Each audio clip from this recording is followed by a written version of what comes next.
Now, whether you're looking for a summer camp, some adventure education, or other outdoor activities all year long, Camp Daggett in Emmett County, well, it may be a place that you want to consider. Yeah, they've been doing character building education and outdoor fun for 100 years now, starting as a boys' camp on the shores of Walloon Lake back in 1925. And joining us now to talk about the history of Camp Daggett and some of the things they're doing to mark the centennial, we've got historian Steve Post and Development Director Julie Joles with us. Guys, thank you so much for being here. Good morning. Thanks for having us. Good morning and good day to you.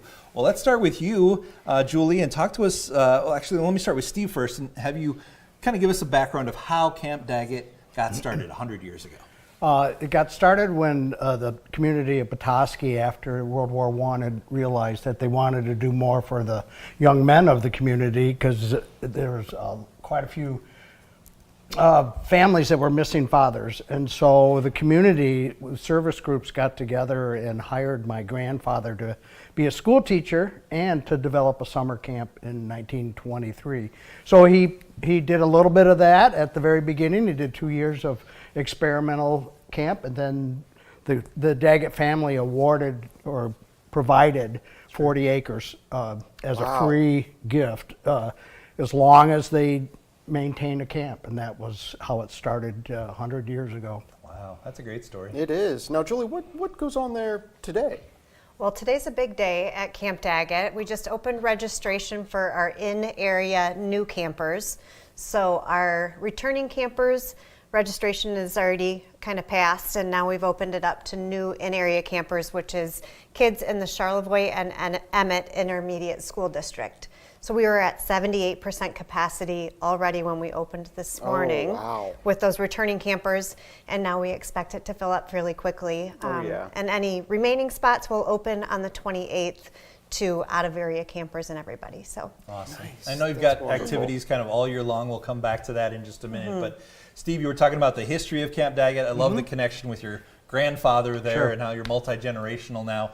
But the camp really, I mean, it came out of World War I, but it survived the Great Depression, World War II. I mean, it's gone through a lot of world events, and it's still going strong. It's amazing story. It truly is. I mean, they didn't even have electricity there until 1939. So this is very rural northern Michigan, and they were able to build and grow, and now it's year round. It's just an amazing story. And they started with World War I tents. And before anyone could even build a building, it was pretty exciting times. Because we're looking at some of these images and they are so impressive. How has Camp Daggett grown? How has it evolved over time? Either of you could take that one. Sure. So we had just talked about capacity. So the summer camp fills up very quickly. We've rounded that out to offer a day camp, which just started last year. After seeing that there's a need for daycare in the community, affordable daycare. We also do year-round programming now at the Adventure Center, which offers team building experiences, so it expands our mission and our reach year-round. So that 8 weeks of summer camp is now 52 weeks of character building and recreation experiences for kids. We also have awesome community events that kind of round that out and bring in more people.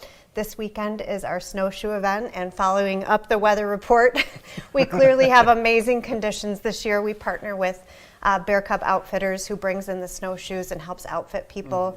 And then there's going to be cookies and cocoa in the lodge, and it's a torchlight snowshoe. So through our awesome campus, which started, as Steve said, with 40 acres, is now 135 and 1,600 feet of waterfront on Walloon, which is just an amazing asset. So I hope folks can come out and enjoy the property this weekend. Yeah, that's great. You've got a couple of special campaign events, if you will, for the 100th centennial. Julie, come back to you again, but Steve, talk to us about this 100 Stories initiative. Oh, it's just fascinating. We read through quite a few of them, and I'm really honored to have fifth generation campers coming in from our family. So this will be the summer, which is amazing. It's on the 100th year that my grandchildren, two of my granddaughters will be attending camp this year. So it'll be a fifth generation person sitting on that camp. And you're just collecting stories you want to hear from past campers, right? Exactly. And the stories are amazing. So if there are campers out there, please get on the website, send us a story. We want all the stories that you can possibly give us, because there's a lot of things that we don't know. And Steve, I'd love to take this opportunity. Are there any that surprised even you? Someone who's their entire family's dedicated to Camp Daggett. So what was the story that you had no idea about that just kind of caught you by surprise? I've found through all the history and what I've been doing the research is that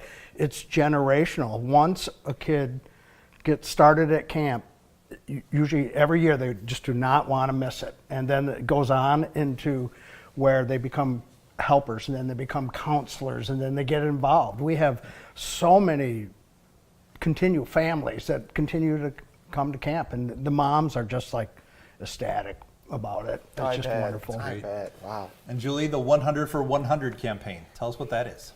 So the 100 for 100 campaign will fund our centennial celebration on August 23rd, which is going to take place on our campus. So it's really a community event. We're hoping everyone will come together. KHQ is going to live broadcast from the event, and then they're going to do a synchronized music playlist to a drone show.